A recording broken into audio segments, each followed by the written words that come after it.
des chiffres, mais en tous les cas, c'est très peu de méthylmercure, c'est-à-dire très peu de poissons en fait par jour, si nous ne voulons pas avoir une atteinte, y compris pour nous-mêmes adultes, hein, sur nos petites cellules cérébrales, et a fortiori, bien sûr, sur celles qui sont en développement dans le cerveau de l'enfant. Alors je ne sais pas après, ceux qui m'ont ensuite,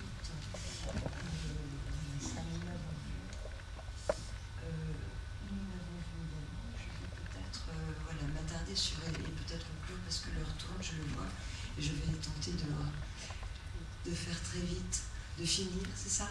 Dites-moi. Voilà, donc je vais finir très vite sur une question qui est donc celle des faibles doses, et je vais m'attacher par exemple à la question du BPA. Alors très vite, c'est ça Barbara? Oui.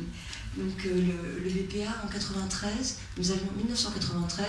Alors, juste peut-être pour redéfinir, le bisphénol A est un perturbateur endocrinien. Pour la petite histoire, il a été découvert par Charles Dodds, qui est celui en 1933. Il cherchait un oestrogène de synthèse, et lorsqu'il a découvert en fait le distilbène, il a laissé tomber le BPA. Donc il faut savoir que donc, le bisphénol A, qui est la matière à partir de laquelle est fabriqué le polycarbonate par polymérisation, je ne vais pas entrer dans le processus, mais en tous les cas, sachez que donc, ce bisphénol A est à l'origine d'un oestrogène de synthèse, point barre. Il n'y a pas à revenir là-dessus, il n'y a pas à mettre en doute ceci. Donc, à partir de ce bisphénol-là, on fabrique le polycarbonate, avec lesquels, pendant des années, nous avons fabriqué des biberons, dits en plastique, etc. En tous les cas, bon, c'est un sujet qui, enfin, émerge. En 2007, lorsque j'en ai parlé, j'étais un petit peu... on disait, mais non, mais c'est trop anxiogène, tu ne peux pas parler de ça sur France Inter, j'en avais fait 1 heure, mais c'était délicat, parce que je disais quelque chose d'énorme, et pourtant, depuis 1993, nous savons que le BPA migre du polycarbonate dans le lait, dans le liquide. Depuis quelque temps, il est prouvé, depuis 2007, par le consensus de Chapel Hill, il est prouvé que le BPA, et nous avons des tas de données depuis très longtemps là-dessus, maintenant c'est acté, ok, le BPA migre, quelles que soient les conditions d'utilisation, dans le biberon administré aux enfants, et en l'occurrence, lesquels bébés ingèrent cet œstrogène de synthèse à des doses faibles ou pas faibles. Il y a une DGA, c'est-à-dire une dose journalière autorisée, en deçà de laquelle les autorités sanitaires internationales nous disent qu'il n'y a aucun risque. Sauf que j'en viens aux faibles doses, toutes les études depuis les années 90 et jusqu'aux plus récentes, il y a des centaines d'études qui nous ont montré, j'en ai lu peut-être 230, on a véritablement tout ce qu'il faut pour voir et comprendre qu'en deçà de cette fameuse dose de 50 microgrammes par kilo de poids corporel et par jour, il y a des effets qui sont, au plus vous allez vers les basses doses, et au plus les effets sont importants. Et ceci est très très très important de comprendre qu'avec les perturbateurs endocriniens, pour certains, au plus basses sont les doses, au plus grands sont les effets. Et je vais en terminer en vous disant pourquoi est-ce que le Canada, sur la base d'une évaluation qui est par Santé Canada, Health Canada, qui est l'organisme habilité à évaluer les substances chimiques qui vont être ou pas classées selon la loi 1999 sur l'environnement du Canada, substances toxiques ou pas. Au terme de cette longue évaluation, qu'a-t-il été dit? Que nous sommes en présence effectivement et lequel Canada a pour moitié la dose journalière admise de celle de l'Europe et des États-Unis. Eh bien, il a conclu que, oui, les études à très faible dose pouvaient être admises, mais surtout qu'en plus, vu les sources d'exposition qui ne sont pas encore prises dans les évaluations des agences sanitaires, c'est-à-dire l'air, les poussières, parce que nous avons retrouvé dans les poussières des maisons 25 microgrammes par gramme de poussière de bisphénol A. Il y a du bisphénol A évidemment dans notre alimentation, tout simplement parce que le process avant que, si vous voulez, les aliments nous parviennent à nous empaquetés, eh bien, ils ont été conditionnés tout au long de la chaîne de fabrication et ont été conditionnés dans de gros silos qui sont enduits de bisphénol A, tout simplement parce que, bon, il a des propriétés certes indéniables, mais il a aussi la propriété de migrer dans les aliments et de se retrouver dans l'ensemble de la chaîne alimentaire, et les plus exposés de tous depuis des années sont bel et bien les nourrissons. et les nourrissons parce qu'il y a une exposition très importante, beaucoup plus importante, via justement la nourriture administrée par ces biberons en polycarbonate.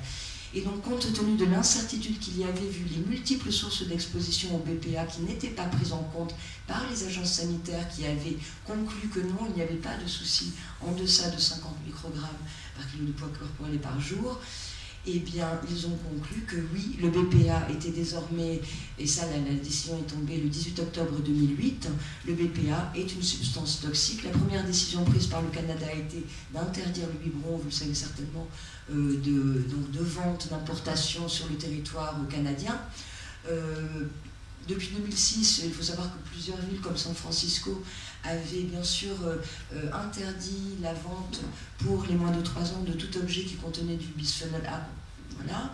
Il y a aussi plusieurs États aux États-Unis qui ont suivi, plusieurs grandes surfaces comme Walmart, etc., qui ont décidé d'elles-mêmes de retirer ces produits en vente pour les enfants. Et nous sommes en attente, en tous les cas en Europe et aussi en France, d'une décision des autorités sanitaires. En attendant, je pense que ce qui est important, c'est que le grand public soit informé. Moi, ça a été un petit peu un des déclics en 2004 lorsque je suis tombée sur le dossier BPA. Et, voilà, et donc que l'on retrouve dans mon enquête. Depuis un an, en France, on commence à en parler. L'AFSA va en être à nouveau saisie. Et on attend que l'EFSA enfin revoit, mais de toute façon, voilà, ce qui était important, c'était que les consommatrices, les consommateurs le soient, parce que l'information est primordiale. Nous avons l'obligation de nous informer.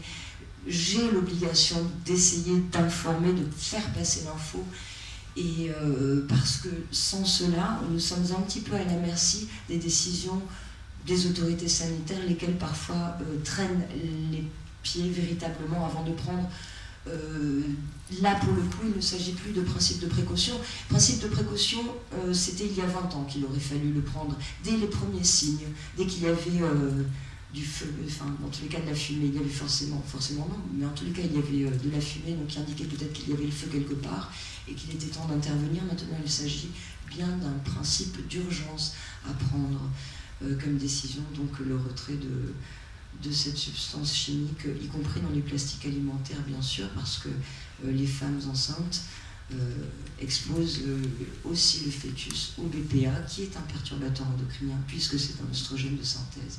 Et dernière chose, toute dernière, ce qui m'a véritablement glacée à la lecture à la fois du rapport du National Program of Toxicity aux États-Unis, mais aussi du rapport de Health Canada, c'était que contre toute attente, les raisons majeures qui inquiétaient la communauté scientifique n'étaient pas, comme dans les premières années, la prédiction de survenue de cancer du sein chez les femmes ou de survenue de cancer de la prostate chez les hommes et d'autres pathologies rencontrées habituellement, mais c'était surtout l'impact sur le développement neurologique et le comportement.